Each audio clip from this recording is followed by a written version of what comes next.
let's go that route. So, yeah, we can see it now.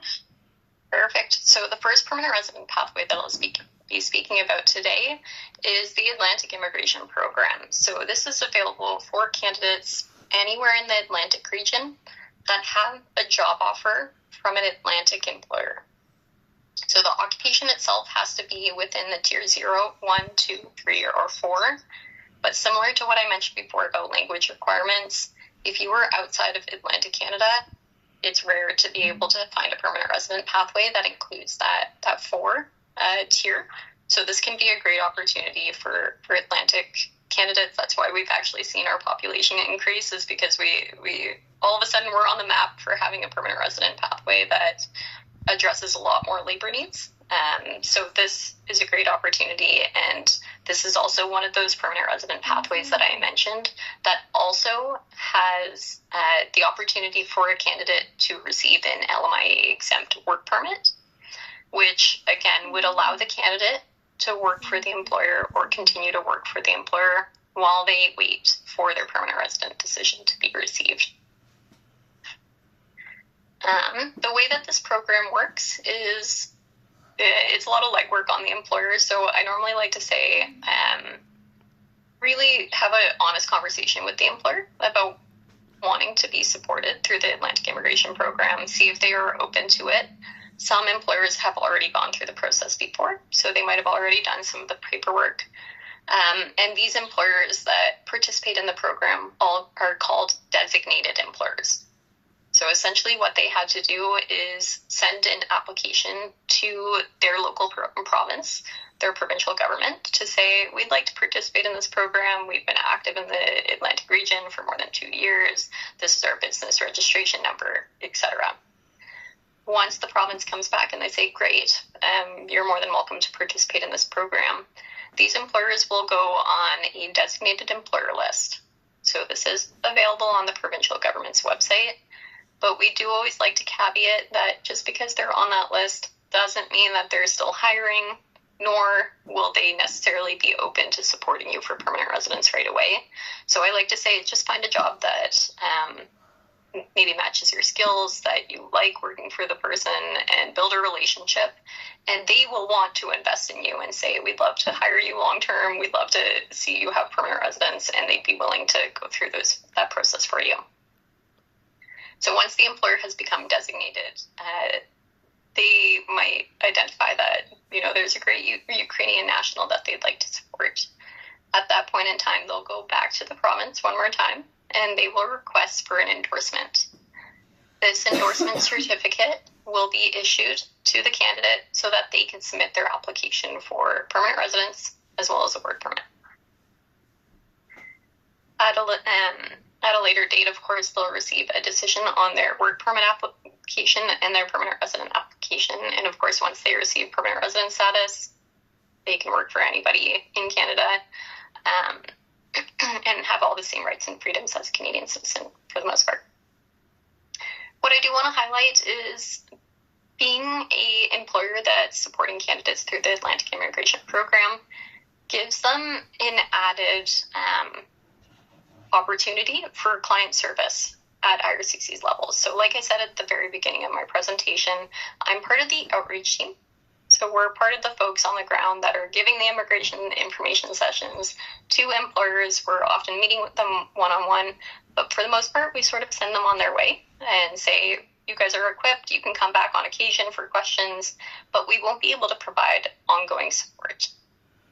That being said, if the employer is AIP designated, they get to reach out to sort of our sister team who manages all inquiries from the Atlantic Immigration Program designated employers, so they can ask as many questions as they want, whenever they want. They're currently doing that at this moment. And they can also ask about case-specific questions. So if their candidate, if the application processing time is taking longer than what's published, please don't hesitate to have that employer reach out to this team and say, hey, here's this form the candidate signed, said that they're okay with me asking about their file, and our folks on that team will be able to come back and say, it looks like we're waiting on the candidate to submit this, or it's stuck in security and it's going to probably be a little bit longer. So we'll be able to give you a heads up of what's going on that file. I also want to clarify that this team doesn't just answer questions specific to the Atlantic Immigration Program. If you have questions about other federal immigration pathways, so whether it's the Ukrainian permanent resident pathway that was opened or the other work permit pathways that I mentioned, those employers can ask that. So if you have employees that are open to submitting any questions to their employer to ask on their behalf, that's one way that you can get answers to your questions without having to go through the call center. So that's nice. So for the sake of today's presentation and the sake of wanting to really prioritize questions and answers, I'm going to skip over this just because it does tend to be our permanent resident pathway that's a little bit more competitive. It's the one that's available nationally. It's more client focused, so the candidate themselves must be eligible. But if there are any questions, I'm happy to jump back to these slides. I know that this, especially if you haven't had to deal with the immigration system before, this has probably been an abundance of information. But what you really need to know is this slide and this slide only. So we've got our outreach team that's available for free support for employers or service delivery operators. We also have our team that's dedicated, like I just mentioned, to the Atlantic Immigration Program. Employers. We also have a team, so I only mentioned Newfoundland just because I know the folks organizing this call are from Newfoundland, but with all of the provinces in the Atlantic region actually have a support team for employers. Some of them have a support team for candidates themselves. So, for example, Nova Scotia, they have community navigators who are super awesome. They're all throughout the province. I work very closely with them, and they are able to support immigrants firsthand with any of their questions, which is obviously great. I do also like to highlight that there are third-party representatives, and unfortunately we've had to add this to our slides just because we have been seeing an abundance of fraud in this area. So not to say it's a bad thing for an employer to outsource the work of having to go through the immigration process, which is obviously, it's very daunting, so it's easier to just pay somebody to do so. But I do always like to remind employers that they have rights and responsibilities when they hire a representative. So unfortunately, if the employer hires a representative that is doing things that are not okay, this actually comes back on the employer. So they can't just wash their hands clean and say, over to you to do the application. If we find out they're doing something that's not cool, it can be fines of $1 million for that employer. They might be banned from hiring foreign workers. So it's super important for the employer to double check that they have the license to be representing immigrants. Sorry, I'm losing my voice. And it's against the law to charge foreign nationals for any employment. So if you do find out that a candidate had to pay, we've heard an abundance of these, like $50,000 for a job offer, that's not okay. So please know that that can come back on the client as well, and we don't like to see that. That's a really devastating situation. And just know that the employers are responsible for any of the information that is signed off by that representative and submitted to IRCC. So when in doubt, please don't hesitate to reach out, and we'll be able to talk about whether, let's double check their license. I always recommend check references, see how other employers have liked that specific organization before hiring them on. I'll be, of course, sharing these slides, and if anybody wants a copy in French, I'm more than happy to share that as well. I'm also happy to answer any questions in French for today's presentation as well. But on these slides, you'll see there's an employer contact center, so if any employers have questions related to the labor market impact assessment process, within 1 or 2 minutes, the employer can actually talk to a real human, and we know that's rare in this day and age, so please don't hesitate to have employers, even U.S. service delivery operators. I've heard that you guys are more than welcome to call on behalf of a question for an employer as well. That's my team's email address, thepromotion@cic.gc.ca. We've got a link about choosing a representative. We've got lots of links about what we normally share with employers, just in case that's handy for you guys as well. Ideas on where to find internationally trained workers. And that's the bulk of my presentation. So I'll hand it back to you, Nadia, if we want to jump into the Q&A or... I just, thank you very much. I just letting people open their mics and ask the question. They should be able to do it. And there's some people is asking now question in chat. I'll see in a second.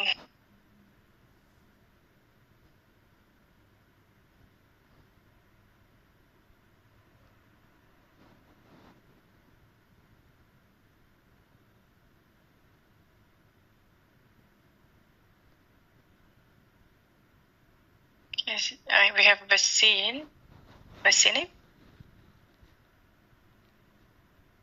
Good morning. Thank you so much for the presentation.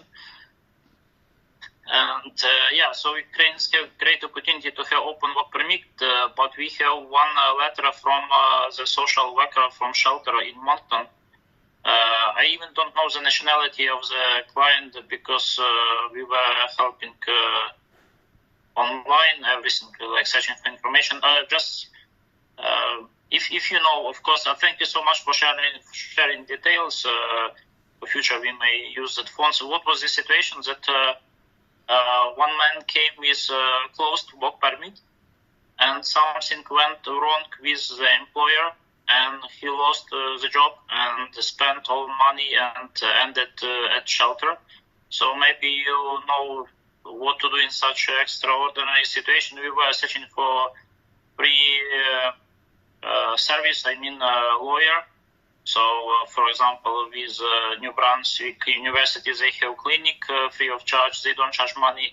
And also United Way, sometimes, probably in some tough situations, they may even give money to buy a ticket home, to go home. I don't know the situation, what was wrong and what has happened. Maybe, different. It happens, I think, very rarely, but what to do for the clients in such situation if we receive emails from the shelter, how we can help. Are any ways to receive or to switch to another employer? Or another employer should do all the steps and pay fees again, right, to hire someone? Lots of ways that I could go with this question. No, this is a great question, and thanks for asking. So when it comes to, again, without fully understanding the situation, I can't overly speak to everything. That being said, if it was a situation where the candidate was let go, maybe unlawfully, that could be a situation where the candidate might be eligible for what we call a vulnerable open work permit. So this is a pathway for any employers or any individuals that maybe experienced abuse, maybe they were let go unlawfully. This would be an opportunity for them to get an open work permit, basically saying, that was not supposed to happen. Let's fix this. This is a process that happens very quickly, so they can submit it online. And normally within 5 days, we're able to give a response and be able to submit off that open work permit. If that's not the case and it was lawful, whatever reason it didn't work out, there are ways to change employers. So it could be an employer that maybe they've already gone through that labor market impact assessment process.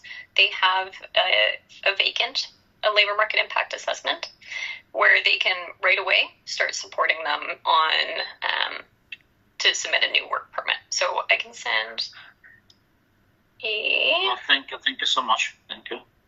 Yeah, and it could be the same thing for maybe they could get a provincial nomination, depending on their situation. If they're interested in applying for permanent residence, and they would get an LMIA exempt work permit.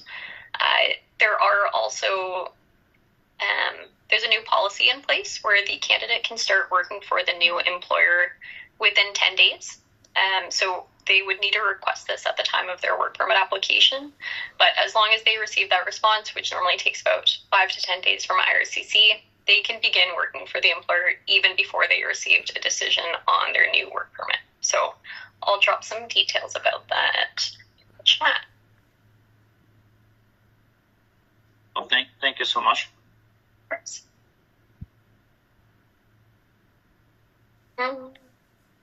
And this is the other program that I mentioned.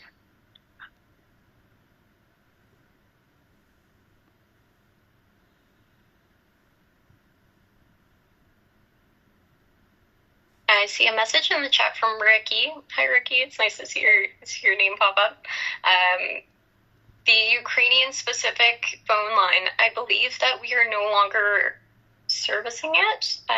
It's been a while since I double-checked on that, but last time I checked, I don't think I saw that we were still supporting it. I think we've moved on to supporting another crisis, which feels wrong to say, but I think at this time we don't offer any specific Ukrainian support, but I'll double-check that, Ricky, and I can send that an email to you following up. Thank you so much.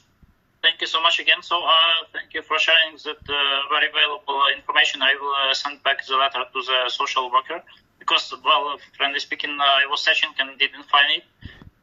But yeah, Ukrainians are lucky to have open work permit. So me also as immigrant, I understand how it's important. So it's to be free. But in this situation also, so I didn't know about such a great possibility to have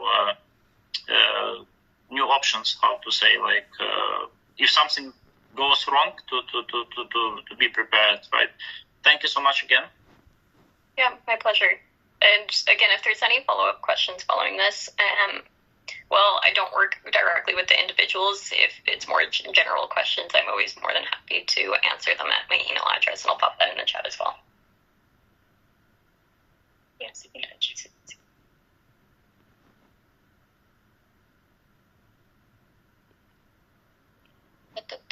I see a message from Artem. So sorry for the question. I suppose I missed it. Could I get a copy of the recording of the meeting since I wasn't there for the first part? And I think it was recorded, yes.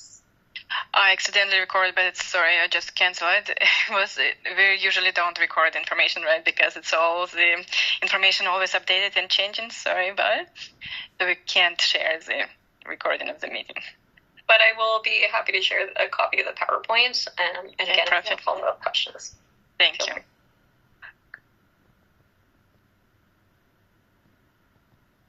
Hello, thank you very much for the presentation, very informative. And I have a question regarding the Atlantic Immigration Program. So, if a candidate has worked for a designated employee for 1,560 hours, as it is required, so, and then received a promotion within the same company, so the same employee, and continue to work for same employee but in different position, does the experience still count for? So, for example, we have example our Ukrainian worker. He worked as a carpenter and then become a construction supervisor. Can they still apply with their initial 1,500 hours, or do he need to accumulate another 1,500 hours as a supervisor? And additionally, which position should he indicate on his application, the current one or the previous, like carpenter? Thank you. And has he already submitted, do you know if the employer has already submitted for the AIP endorsement yet? Yes, we do. Did they receive the endorsement? Sorry, I'm not sure about endorsement, but we dedicated employee, and actually, very soon I will apply for immigration as well. Well, for immigration, I start my immigration process as well, but for our workers, currently we have 15 Ukrainian people who work with us, and all of them required some immigration pathway. So we start preparing have a couple. Usually it's same position, but we have a couple promoted workers. It's not just one worker. We have a 3 position like that. So I would like to clarify this process. Great question, and very conveniently, I just answered this question for somebody else via email, so I'll drop my response in the chat. But in short, normally it's not a problem to receive a promotion. Obviously, we want to support people getting promotions. That means they're doing a great job. So if they have not already applied for the endorsement, they can still apply using that previous work experience, even though it was at a lower level.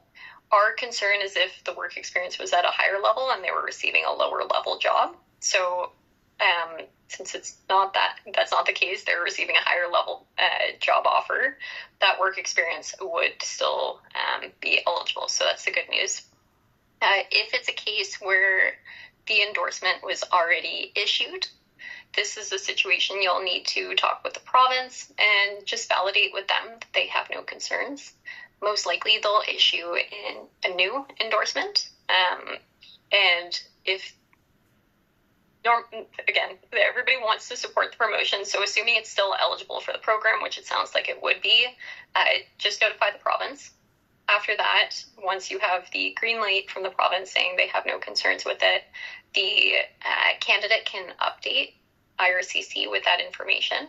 In some situations, they will need to update their work permit. That might mean applying, like having another employer compliance fee paid by the employer on the basis that it's a different job. So I'll drop that in the chat for those 2 different situations. But in short, it's not normally a problem to get a promotion. It just means that we might have to do some additional steps just to confirm that they're working on a work permit that is that matches the job that they're doing. It's great news. Thank you. Thank you very much. Yeah.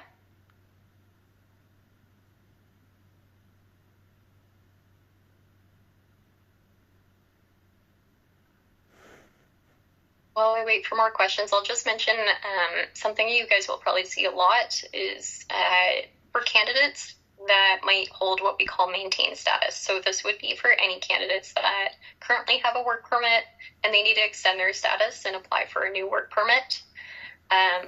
A lot of people might not have hit this situation before, but this is essentially when the new work permit has been submitted, their current work permit expires, but they haven't heard back from IRCC on their subsequent work permit. I always like to clarify that they are more than welcome to continue to work at that time, and I'll drop a link about that as well. So don't feel like, I haven't received my new work permit yet. That's not normally the case. The candidate can continue to work during that period of time on the same conditions that the previous work permit was. If you're changing the conditions of the work permit on the next one, that would be another situation where you'd request from IRCC for authorization to begin the new employment. And again, within 5 to 10 days, we'll get back to you and say, yep, you're good to start working in your new employment, even though you haven't received a decision yet.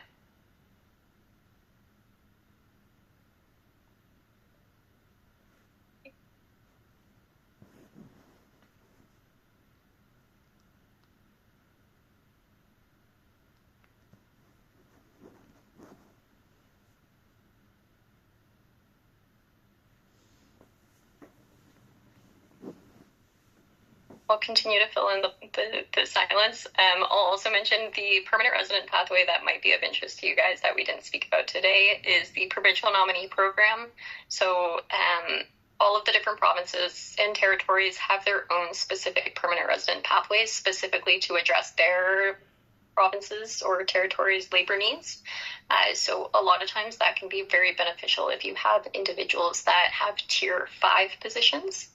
So I believe Nova Scotia, if you have an individual that's a house cleaner, for example, they can get permanent resident pathway on the basis that we definitely need house cleaners right now. It's a really tough job, and for whatever reason, it was put as a tier 5. So if you're working with an individual and they are not eligible for some of the pathways that I mentioned, take a look at the province's website. Again, they have a great support team over there, and they might be able to clarify if that candidate would be eligible for the provincial nominee programs that they offer.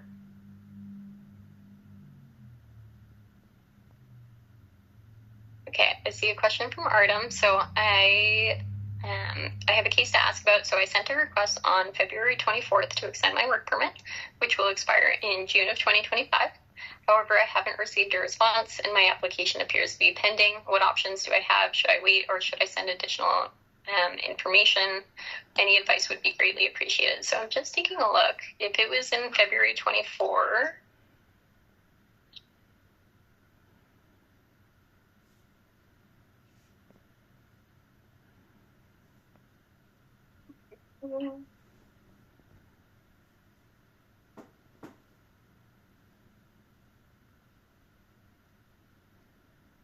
so it is over processing time. That being said, I wouldn't be too concerned. It means that we're probably still working on it. If you do have concerns about it, please don't hesitate to reach out to your employer and see if they're willing to reach out on your behalf just to check on it. So I will send another link to the chat. So this will be to our authority to release personal information form. This is the form that your employers will need to provide when they reach out to my team to inquire about your case. So this just basically says you as the individual are okay with the employer reaching out. Obviously, some candidates are not comfortable with that. So that's why we always like to double check that that's on file. But that doesn't just because it's over processing time doesn't mean that it's a negative result. I spent 6 years of my life processing applications. That's definitely not the case. It just means maybe we have other files that are being prioritized right now, or we're waiting on a third party. So sometimes for security and criminality, it takes longer and that's out of our hands. So as long as you've submitted all of the necessary documentation, it's just a waiting game. But please don't hesitate to have your employer reach out if needed.